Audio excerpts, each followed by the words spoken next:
can you tell us about your experience in politics so far?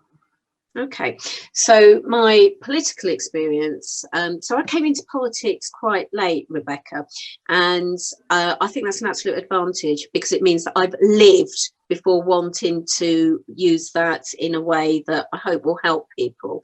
So at the moment, I am a local councillor for Crystal Palace Ward, which is right next door to both Lambeth and Southwark. Before that, though, and all the work that I was doing, so I was the director of, and founder, in fact, of Race on the Agenda, or ROTA, which is a social policy organisation. I worked in Bangladesh primarily in international development and with street children, but on the side I was doing quite a lot of work with Amnesty International, having worked in policy both in the NHS, in local government. All of these things sort of add towards a political mindset and political career.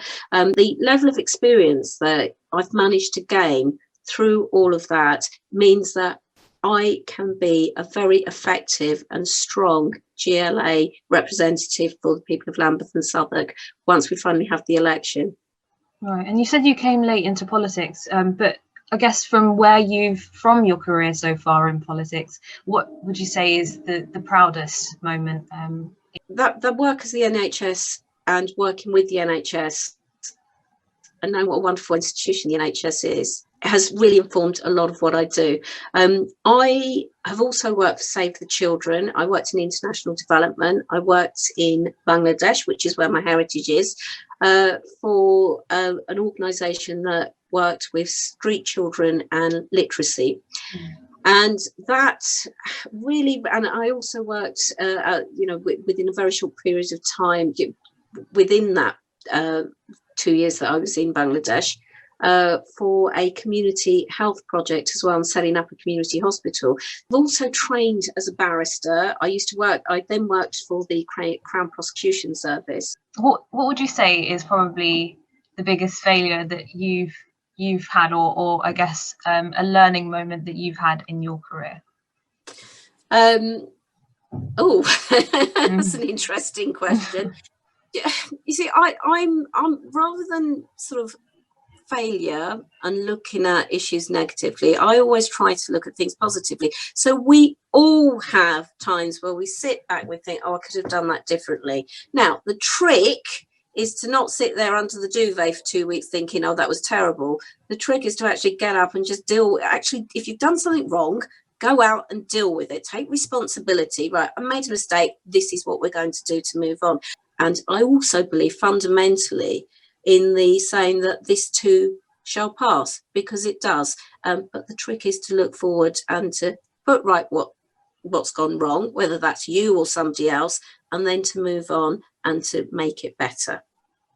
Right, and obviously May is approaching. So when people cast their votes, why should voters vote for you?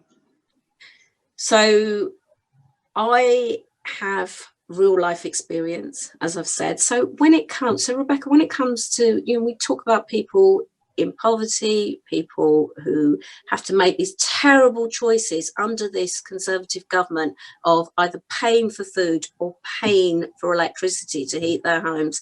I know what that's like. I've sat there in my life, sitting by the letterbox, dreading the post dropping through the door because I know that there will be bills there that I can't pay.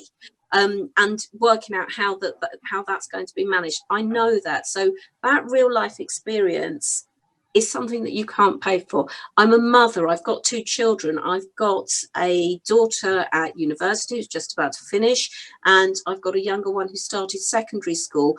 That kind of experience and knowing what real life is about is invaluable. I'm a local champion. I will always argue for what matters the most to people in Lambeth and Southwark. I've also been described as a diplomatic Rottweiler. Right, and you've already told us a little bit about yourself, but kind of moving away from politics now for the final question. Can you tell us just an interesting fact about you that you think our listeners should know? Okay. So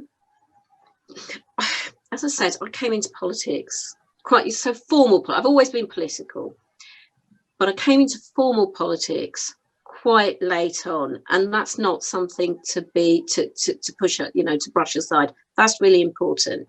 And one of the things that I think is really important as a politician, or in anybody in any work, is that you get the right balance.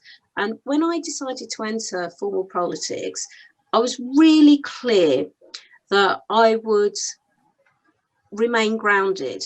And I made sure that there were people around me to tell me when I wasn't being grounded. So, being grounded, what does that mean to me? So that means that my kids are very much part of my life. They're probably my proudest achievement.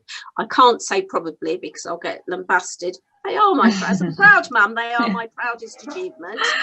And basically, because I'm sure you wouldn't like it if one of your parents, talked about probably being their proudest achievement. No, probably not. No, I didn't say that. They are my proudest achievements. Online at riversideradio.com on your smart speaker. Play Riverside Radio. And now on DAB Digital Radio.